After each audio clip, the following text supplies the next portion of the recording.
Hey guys, back for day 26 of the 100 horror movies in 31 days. Got in. This turned out to be Kevin Tenney director day. I was not intended to be, but it definitely turned out that way. First up was Witchboard, 1986 or 7, I think. Kevin Tenney directed film. This is probably the original Ouija film. Basically, you've got a Tawny Kitaen gets involved with the Ouija board and summons a demon, and it's bad things happen as a result of that. It's pretty entertaining. I had a problem with Tawny Kitaen. I kept having Whitesnake MTV video flashbacks. I just couldn't get it out of my mind. She's not a very good actress, but she's pretty to look at least back then she was.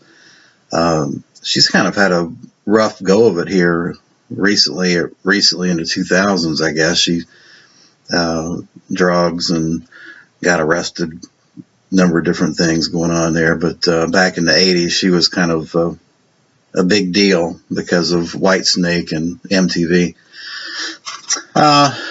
This is a Scream Factory release. And it's an entertaining 90 minutes. I'm not going to say this is a great movie, but it was good. I'd give it a 6 out of 10. Then I decided, well, all right, I'll just watch Witchboard 2, and this was produced by Kevin Tenney. 6 years later, apparently the original company that produced Witchboard 1, which did well financially, for whatever reason, just couldn't come up with the finances to do the second film. So it took 6 years later to do it. And this film is not a sequel. I think it was originally, maybe it was intended to be a sequel, but it's not a sequel. It's just a rehash of the first story with different actors. And unfortunately, I think the characters in the 90s, at least these characters picked in this movie, were flat, very flat actors and actresses, and it just was not a very good movie. It was just a slog to get through. I gave it a 5 out of 10. Essentially, you've got a girl that moves into an apartment complex where the previous tenant died, and through the Ouija board, she brings back the previous tenant. The acting is just real flat. I mean, you just got kind of really pretty women to look at in this. Everybody looks nice, but they're just not memorable characters. Nothing much interesting going on here. But, at any rate, that's Witchboard 2. Then we took a step up with Kevin Tenney's Night of the Demons. I think this is his best movie. Probably his only really good movie, to be honest with you. I think he's an okay director, but no great shakes. This movie is really a lot of fun. This is the 1986, I believe, 87 it came out. Linnea Quigley, Scream Queen, is in it. And you got a group of kids that end up at a funeral home.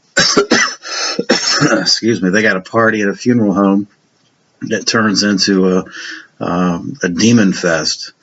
And there's a famous scene in this with Linnea Quigley in a tube of lipstick that I'm not going to spoil for you, but you just got to see it to believe it. It looks great.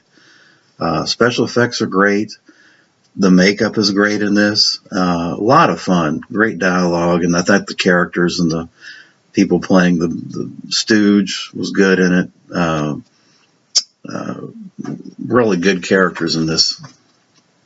This has 2 audio commentaries and about an hour and 10-minute making of documentary. Good stuff here. This is probably one of the best, I think, Scream Factory releases. It's a Blu-ray DVD combo. But I think this is one of their top releases with The Thing, of course. It's a good movie, 7 out of 10. Dark comedy. And then last up, well, I'm sorry, not last up. Next up was I broke out one of my favorites, the Hellraiser Arrow box set, and I watched the original Hellraiser. If I can find it. This thing is just loaded with special features.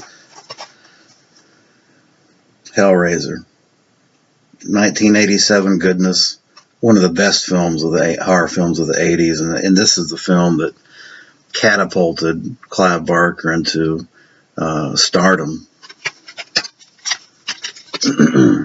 Single disc. This has the multi-hour making of documentary called Leviathan. Yeah, but this is just awesome movie.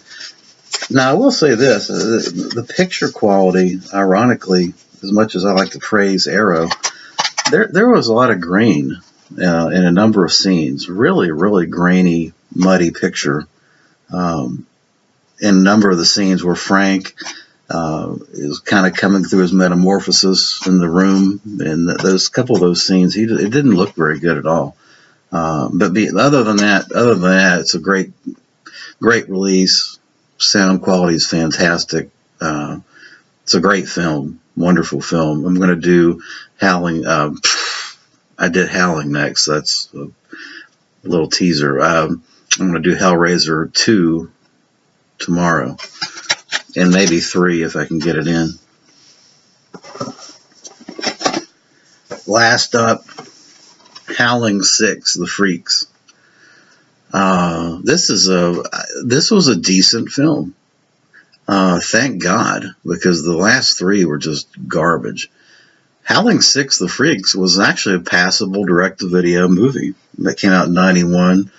It's got the British actor Bruce Payne playing a vampire, and the vampire he plays kind of looks like a cross between Nosferatu and maybe the Jeepers Creepers without wings. He's kind of dark purple blue head. I thought it worked. I thought the special effects for direct to video were good. I thought it had a good story. You've got Ian.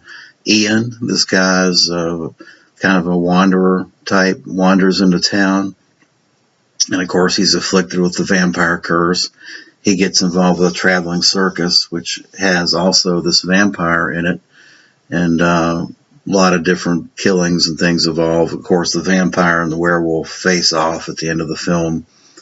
I thought the ending of that was a little abrupt, but yeah, all in all, I had some 5 out of 10. It was a huge step up. Bruce Payne brought the production value up eons from the last couple the directs that they produced here. But Howling 6, thank God it was good. It was actually a decent film. Okay, well, that wraps up day 26. I appreciate you watching. Thanks.